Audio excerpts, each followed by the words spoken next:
Today at Let's Talk Marketplace, we talked about how Amazon is doing. The market leader tries to fight Temu on their playing field while also setting their own AI agenda with Rufus.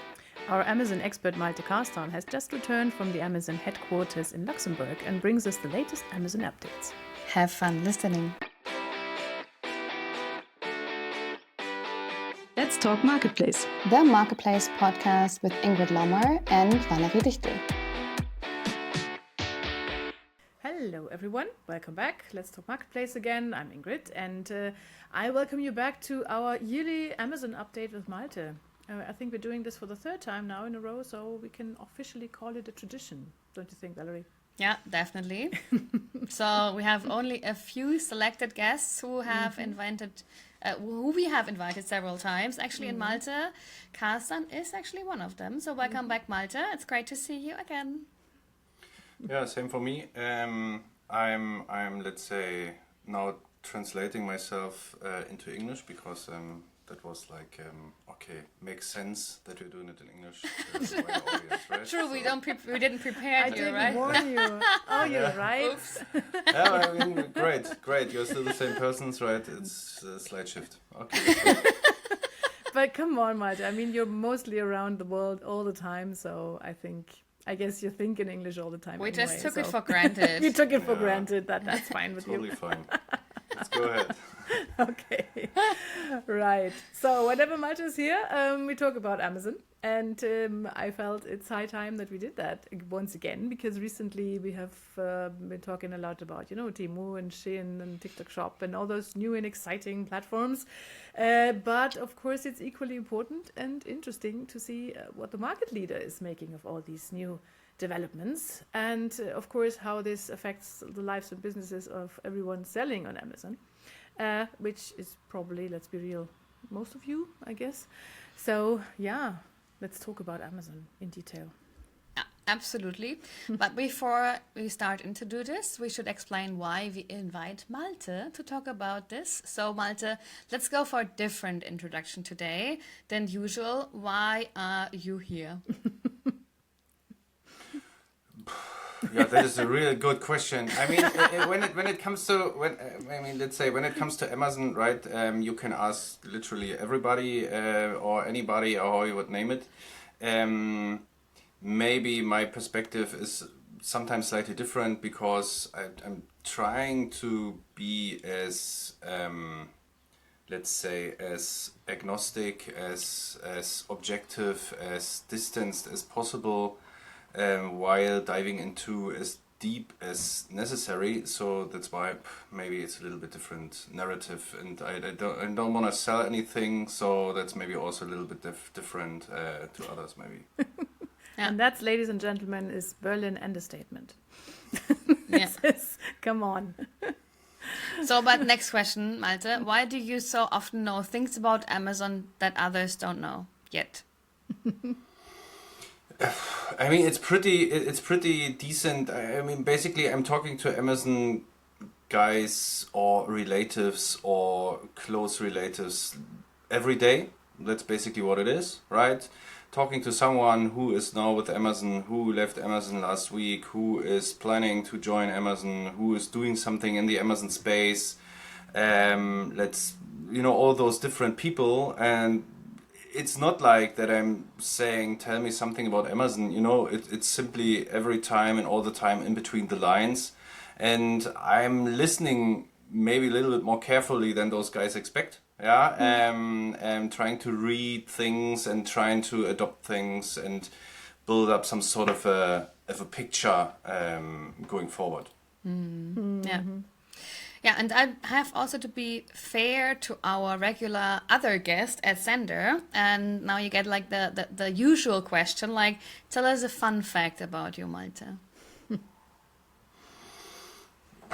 There's nothing funny about me, right?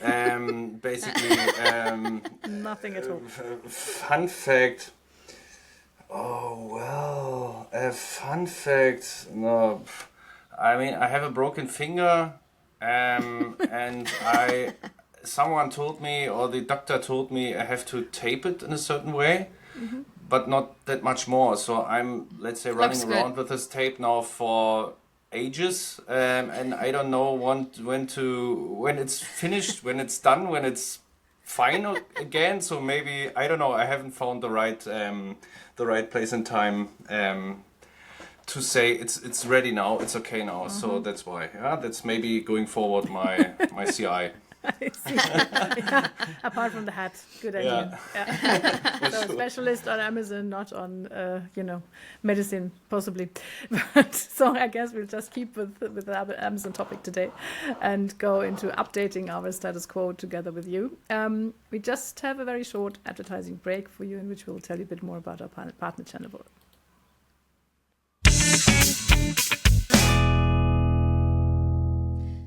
I'm sure you all know that managing product data can be one of the biggest challenges in e-commerce. With multiple sales channels, constant updates, and different requirements for each marketplace or platform, it's easy to get overwhelmed, and mistakes can lead to lost sales. This is where Channable comes in. That's a powerful tool helping e-commerce businesses automate their feed management and online advertising.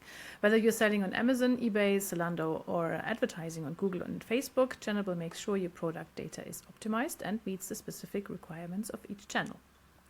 Channable is a Dutch company founded in 2014, and today it supports thousands of businesses worldwide. The tool connects seamlessly with over 2,500 platforms, including marketplaces, comparison sites, and ad networks. Plus, it lets you integrate with your existing systems like Shopify, WooCommerce, or Lightspeed, ensuring your workflow stays smooth and efficient. Additionally, Channable accelerates your time to market, so you can capitalize on new opportunities faster. With centralized management and automation, it streamlines your operations while boosting ROI and helping you reach customers across multiple channels with optimized performance. So if managing your product data is holding you back, Channable could be a solution that you need. Want to learn more? Check out the link in the show notes.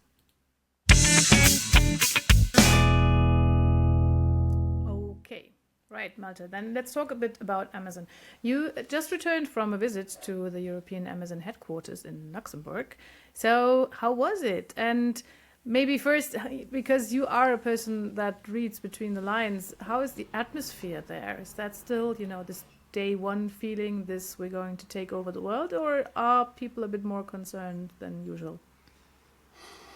Translating the day one feeling in conquering the world is something they might not like anyways. I know. But okay, if this is your translation, yeah, I mean, I see a lot of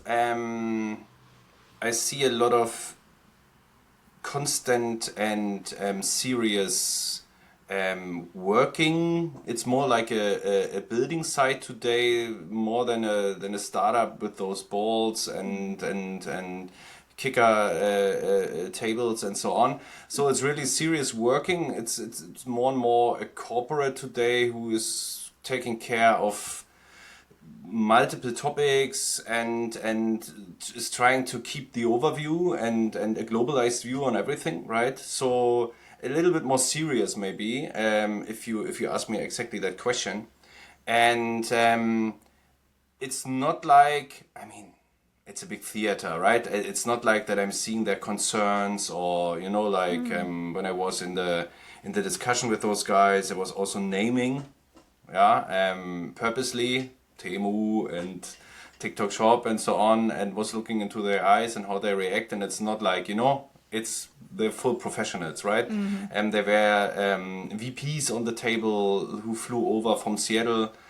Although it's not really anymore like this, but the US guys, they are not allowed to go into the German, for example, headquarter in Munich, because it's a separated entity. And there was some issues or some problems with the European Union or something when Amazon said, no, it's not a US company, but then the US guys flew over from Seattle into the German headquarter and announced, I don't know, something.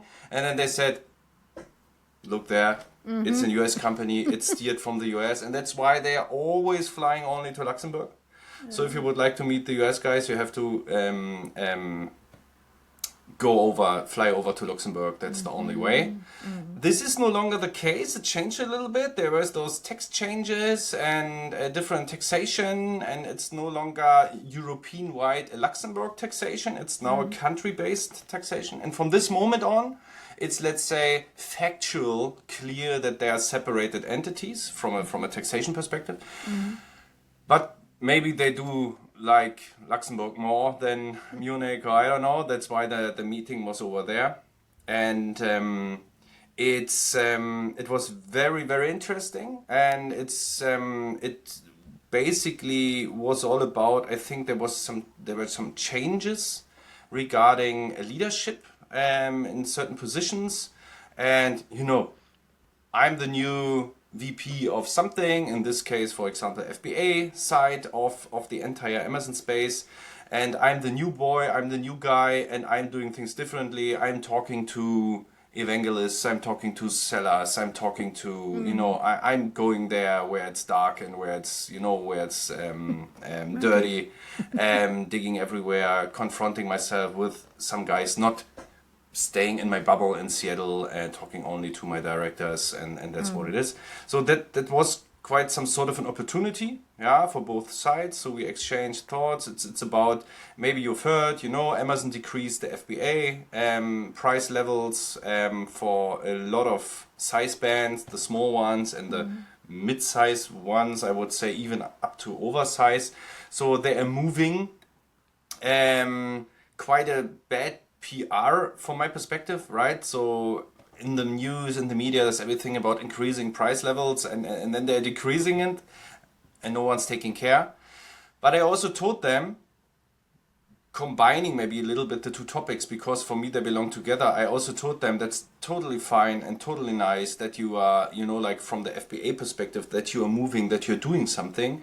But on the table there was also the VP, the worldwide VP of seller fees. And I said, but if this guy is moving and is decreasing the FBA fees, and not like naming him directly in this round, but saying, but if on the other hand, deals prices and voucher prices and prime exclusive discounts are tremendously increasing in terms of pricing, this is basically, give and take in one sentence, in one move, in one narrative, let's say, and that makes completely no sense. So it means for me, guys, please lean more into FBA. But from an advertising perspective, it's getting more and more difficult. And it's in particular a very bad signal because, okay, there's pressure from Temu, clear. Decreasing FBA fees makes totally sense. The new deals and voucher price schedules are hitting especially the high price items, the high ASP items, above 22, I mean, there's no coincidence, right? 22, high price, Temu, and so on. Yeah. They are hitting and targeting those sellers, and that's basically, from my perspective, the totally wrong direction. This is what I told them, because, they are picking up the fight with Temu. They're having this whole, we can talk about whole a little bit. They're picking up this whole thing. They are targeting, let's say, or trying to fight with Temu on the battlefield that they opened up.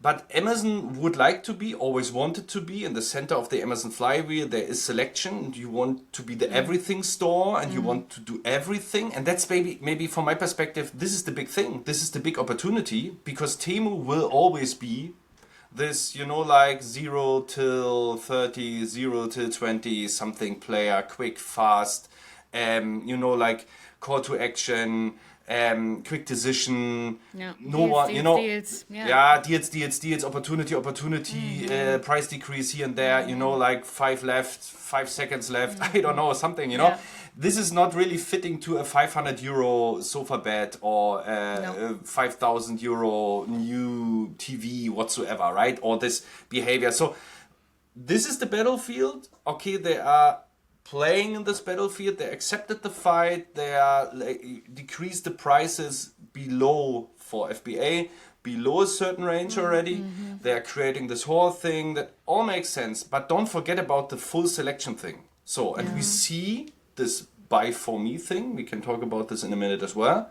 This is also going in this full selection even beyond what you're offering directly on your page. This new BuyForMe feature, right? So it's all talking about selection. So Amazon is understanding selection. But in this case, it was very interesting in Luxembourg to have those two VPs on the table who are steering completely in opposite directions. Different directions. And for me, it seemed like a little bit, for them, it was quite new. that the one guy and the other guy, they were looking at each other saying, okay, that's not really synchronized, you know, I don't know. Well, yeah, well, it's not. I mean, let's keep it with at that direction for a minute, because I've been following all this reportings about Amazon Whole for the last time. So for everyone who's not been following up on that, that is Amazon's Temu clone. I'm sorry if I put it like that, but this is actually what they're doing. As you said, they fight Temu on their chosen battlefield, so on the low price section, and they put all this low price assortment in a different area, which they now call Amazon Whole. And this is planned to enter Europe before the end of the year. At least this is the reports that I recently read. So are they really serious with this? I mean, do you think this is really a good move, what they're doing here, splitting the assortment up into the low budget area in Amazon Whole and the normal assortment in Amazon.com and Amazon DE and stuff like that? So is this, because when I look at that, I get a feeling of, I don't know, is this a strategy or is this just reactive to what Temu is doing? Oh, there's a lot inside, right? I mean, imagine you have the Lufthansa, right? And you are planning to compete with low-cost carriers, right? What are you doing? You're creating some sort of an Eurowings, right? Because otherwise you would have to change your entire corporate perspective, strategy and everything just because of some, let's say, connections between some cities where there's high competition, or, you know, that you would break up your entire Lufthansa thing just for a certain region or a certain, I don't know. So, makes totally sense. Amazon is doing the same. They're creating this whole thing to not break up everything in the Amazon space. You know that some sellers are saying, I'm a low ASP seller. Wonderful, right? No fees anymore, or incredibly low fees now and something. And the high ASP sellers, they are all fucked up and saying, yeah, what's going on here? You know, like level playing field problem in Amazon. That's the narrative that's always above everything. Level playing field, that is what I was also targeting in Luxembourg, right? This is the main narrative, and this is not working if you're doing it in the same, let's say, on the same platform. That's the one thing. The second thing is, I was the first one talking about this whole thing coming to Europe. Even Annie Palmer from CNBC contacted me once, and also this guy from The Information, Theo Wade, and they all contacted me because of my post, and then we talked a little bit. And then they dropped it, like Annie Palmer then dropped it from CNBC, and of course she has much more visibility, and then, you know, everyone was saying, yeah, CNBC is saying it, now it's real. So, and basically it was not much more than Annie Palmer talking to me maybe. But anyways, I know it's coming, that's clear. I was in a meeting, and it was supposed to be in this presentation even, and then it was taken off the presentation short before. So I was saying, okay, it's maybe a little bit delayed, but I know one guy who is situated in Luxembourg who is working in this very small whole Europe team, I have to say, very small, 2-3 guys only. And I know he's working on it. I know that it's a serious plan. I've also heard from some Amazon guys that they are saying, yeah, it's a little bit like this German Wings, Eurowings thing. As I said, it's not really serious. It's not a long-term thing. It's not about having a whole thing forever. It's a try. Let's say it's a nice try to target Temu directly, to make Temu's life, let's say, difficult. But on the long run, Amazon has to adapt, has to, let's say, win this fight as a whole, and not as a whole, yeah, to make a narrative.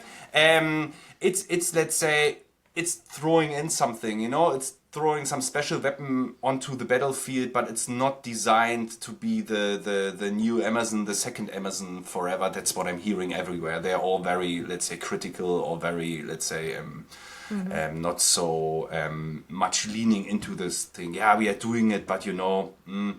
Sounds more like a task force, which is not like supposed to stay, right?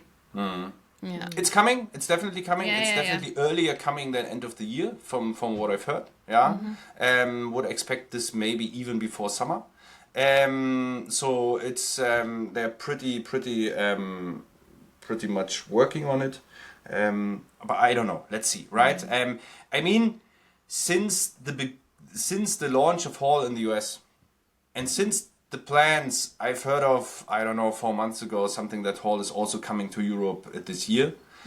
So many things have changed, right? Like Trump went into office, and all those tariffs and all the different situation, and there's every day there's so many changes. So that's maybe delaying things. That's maybe recalibrating plans and so on and so on. Like Yeah, throwing that's over strategies completely.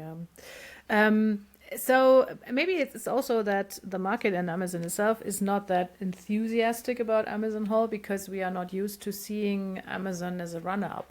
We're normally used to them paving the way, to making new things, and the whole market following and trying to copy what Amazon is doing. So this way, it feels strange that this is turned on its head. This kind of development that we have known for the last years, but which is why I sort of felt righted again in what I learned over the last year when I read about this BuyForMe feature, because this seemed to be something that is genuinely a new approach to deal with things. Maybe What is this BuyForMe? Yeah, Because yeah. you're always like talking your Amazon. I mean, I'm also ex-Amazon, but there are so many new topics. I'm like, what is this again? So so maybe first like explain it to like blondes like me. so what So is what the is BuyForMe feature? BuyForMe feature, Malte? Basically, it's an adaptation, so it's not so brand new. It's basically an adaptation of this old Alexa feature, right? That was, you could talk to Alexa in this limited Okay. way, and Yeah. then saying what is a good, I don't know, what's Yeah. the best something, and then Alexa was taking care of your order, or offering things, but it was mainly, internal. That was Yeah. leaning Inside into of this Amazon. Amazon Yeah. opportunity. Yeah, yeah, yeah. Now with the Rufus feature in place, What is Amazon the Rufus feature? Rufus is a new AI agent in Amazon. Okay. Yeah, you can, underneath every single PDP, you can like type in. Rufus is telling you something underneath every PDP. They're collecting reviews, telling this is a good item if you are searching for blah blah blah, or this is the best one in blah blah blah. But also you can ask things like, Okay. Rufus, I'm looking here at this one laptop, but which laptop is the best one if my use case is 1, 2, 3, 4, 5 or something? And A typical. where do I AI find agent. Rufus? It's on the Amazon page, on every Okay. single page. Okay. On every single PDP, like Okay. product detail page, you can find Rufus, Okay. and that's pretty. I mean, it's Okay. a typical like ChatGPT, right? Yeah, yeah, it's yeah, a I got Gen it. 4, I Yeah, think Gen yeah, 4 yeah. AI. Okay, so we have Rufus now instead of Alexa somehow. Yeah, And then there's something which is like buy something for me. yeah. It's like for imagine. I mean, it's different steps. First of all, we had this external retail media thing, right?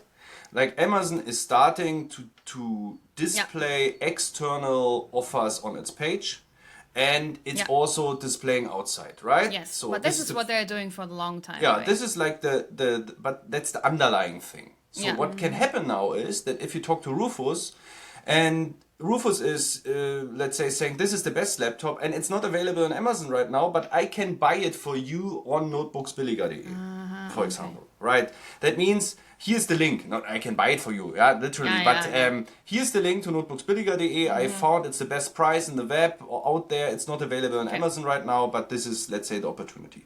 So that means Amazon is opening up its already quite impressive selection to no barriers, no stop, no nothing. It's like everything. You can basically enter Amazon like a super app, right? Yep. You can enter Amazon if you would like to buy something, you can get everything there. And if it's not available on Amazon, then it's leading you even outside into web shops, other marketplaces, other stores or whatsoever. And so this is, like a very, very interesting feature. This is now on Rufus because it's sophisticated AI, what Alexa is not. but Alexa is going to get this, like this update soon. And then also Alexa is going to be Gen 4, I guess, AI. So similar to ChatGPT, then with a voice device that's very powerful. And then it's also available in this Alexa thing, full scale. So far, but only in the US, if I'm informed correctly, is it? The new Alexa thing? Yeah, and the whole Yeah. BuyForMe Until now, feature, yes, that's it's just coming to US, yeah. Europe. It's coming, not yet in Europe available. Yeah, but I guess that's just a matter of time until it comes. So this makes it really interesting. I mean, especially this super app idea behind it. Would be really cool if this BuyForMe feature would also go into, I don't know, TikTok Shop and other social networks where you can also shop. So, but that's not possible at the moment, is it? Yeah, if it's like live shopping, for example, then it's quite impossible, right? To match the time frames, maybe. No, but just shorts and stuff. Yeah, I don't know, or I haven't heard of Rufus being limited regarding certain pages or something. Not yet, at least, right? I mean, it could be that Temu is excluded, or I don't know. Like, let's say, Who doing knows? some exclusions that could be possible. But indeed, that's basically, Amazon is basically mirroring like how the Chinese marketplaces are alike, right? Yes. That's what I Like said, WeChat I and think, stuff like that, yeah. in a different podcast where I said it's like the Chinese marketplaces are basically offers, but also brand stores, and there are no web shops. Yeah, 10% web shops in China. Everything is on those marketplaces, like a shopping mall where you find all those flagship stores inside this mall. That's basically, and this is what Amazon is a little bit going into, right? If you cannot convince Louis Vuitton to join your page, then I'm simply leading the traffic to you if you want or not. That's basically the final answer, right? And then I guess the next would come the offer to integrate Amazon Pay in your web store, or buy with Prime, or all these nice features where If they see that there's traffic, right? Yeah. Of course. Why is the selection not on our platform? Here, come on, guys, keep it going. And on the other hand, very interesting. There are some brands we are leading a lot of traffic over there, and it's flowing out of our page. It shouldn't be the case. Business development guys go there and convince them to join our site, right? Of course, there's a lot of aftermath. Data. When we last talked last year, I remember that you said that Amazon is putting a lot of effort into the whole AI topics and pushing those topics along. So BuyForMe features like one of the things that came out of that, I guess. So is there anything else they're working on at the moment where it's written AI all over it, where we know that Amazon is again trying to, I don't know, pave new ways for the industry to go?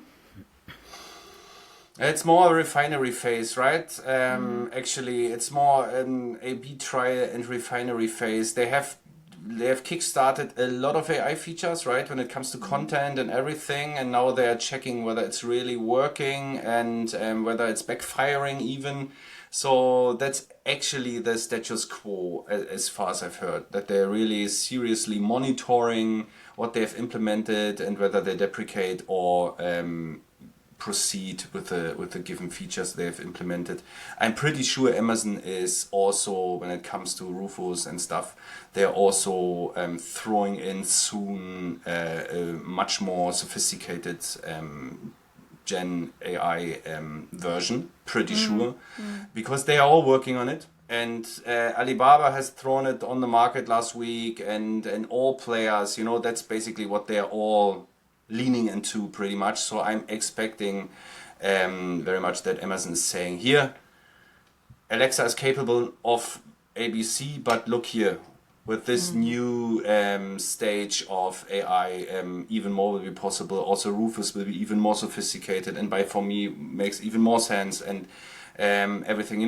This is then clear if you have the infrastructure, and then there's only one thing you have to change, like let's say the core, like the feasibility or the status quo of the AI that's behind everything. Then it's pretty easy, right? They're creating now a landscape and infrastructure above the AI in the background. So we have all these nice and interesting AI features and this new way they're going with Rufus and stuff on the one hand, and then we have Amazon Hall as an answer to Timo on the other hand. So I guess Amazon does have enough on its plate at the moment. So what's this about Amazon bidding for TikTok in the US? Is that serious? I mean, maybe it was like some sort of a, in generally, right? Technically, or from a legal perspective. I mean, Amazon was even not able to get, let's say, application for iRobot takeover, right? Much smaller thing, integration thing, right?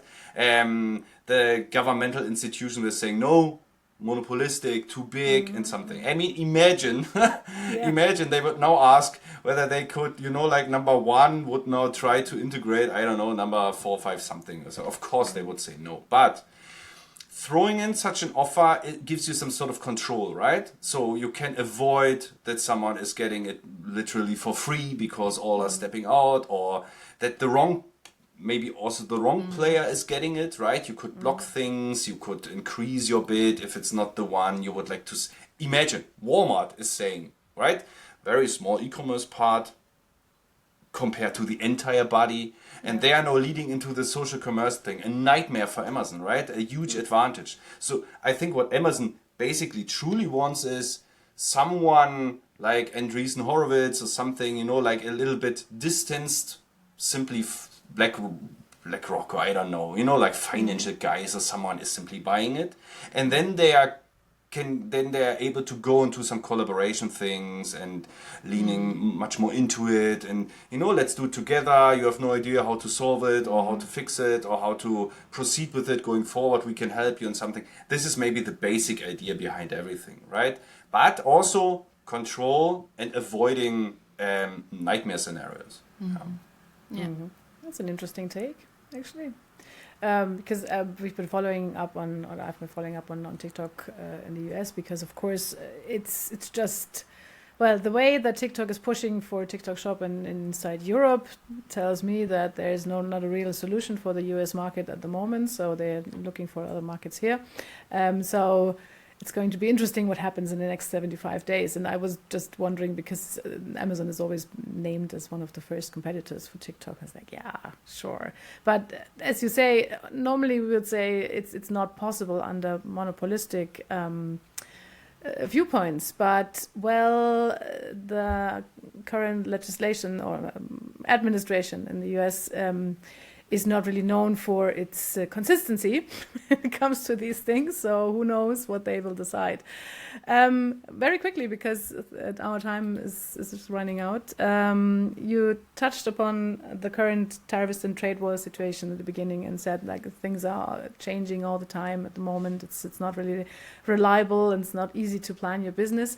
Amazon has in the last years always been pushing for its sellers to be more active when it comes to international trade, when it comes to cross-border trade. They have a huge department helping, for example, EU sellers to sell on Amazon.com in the US.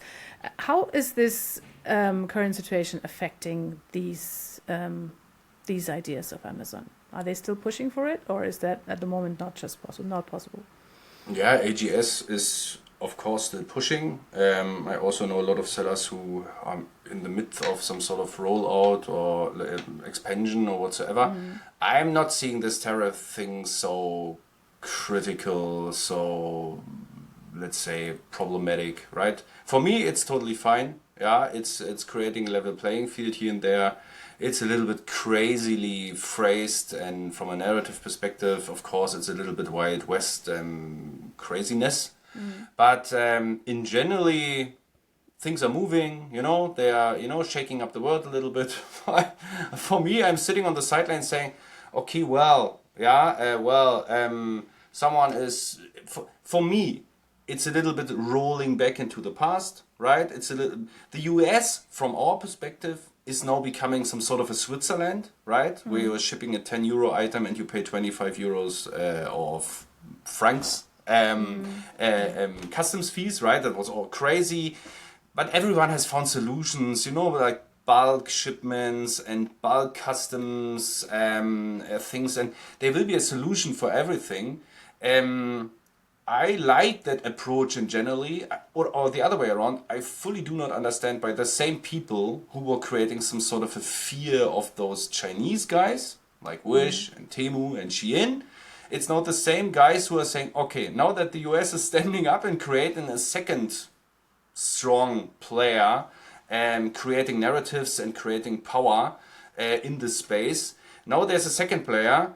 I also don't like it because it's not us, the EU, or I don't know what's behind. Of course, from a European perspective, it's a little bit having popcorn, sitting in the chairs on the sideline, only watching what the two big guys are doing. That's of course true. That's maybe not very comfortable, but from a Japanese perspective, for example, outside, they are saying, great, there's someone standing up now. You know, we are suffering that much from this one monopolistic player in the world who's having all the manufactories, who's controlling the supply chains, who is more and more controlling even the point of sales, right, with manufacturer to consumer approaches and so on. It's great that someone's standing up and creating some sort of a counterpart with something, because the US were very silent. They were just customers as the Europeans, right, in the past. It's very interesting. I mean, come on, there's something going on. We are all living in a crazy world. I'm not the one, you know, seeing the bad thing and everything, right? I'm enjoying the actual situation, that there's something going on and all the people are sweating like crazy. I love that, right? Well, that's one way of putting it, Malte. I would say.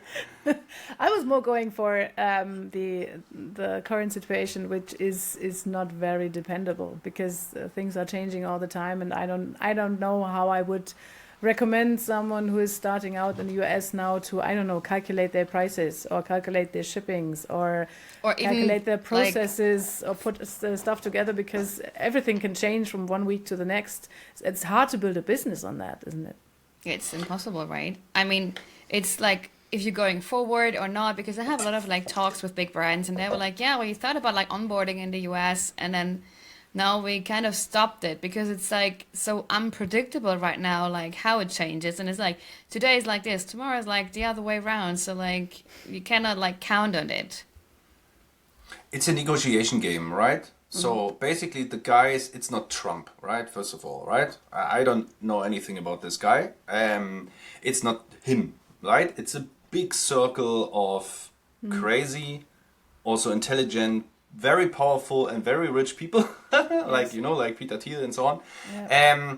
So they had years in the past. They had a lot of time to think everything through like a chess game. You know, what do we need to do? What is the reaction of the market? What will the Chinese guys do?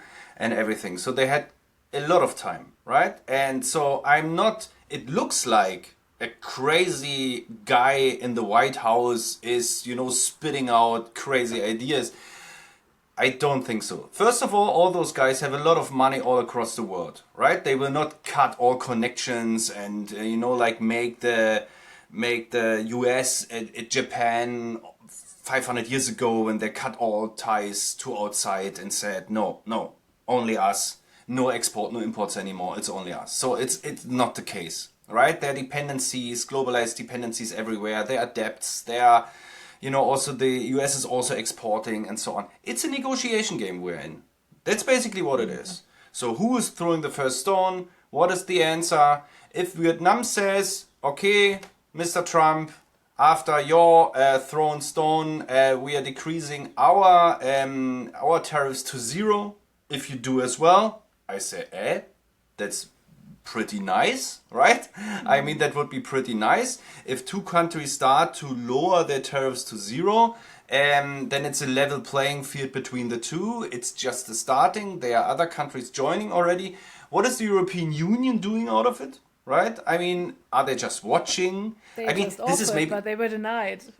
Yeah, but the thing is, I was talking to one guy yesterday about this, exactly about this, and we were saying, the problem of the European Union is that they are always only reactive, right? Something's happening and then they're reacting. Something is going on and then trying to adopt and, like steer, and then it takes 3 years to be executed in this complex European environment with all those countries and stakeholders and everything.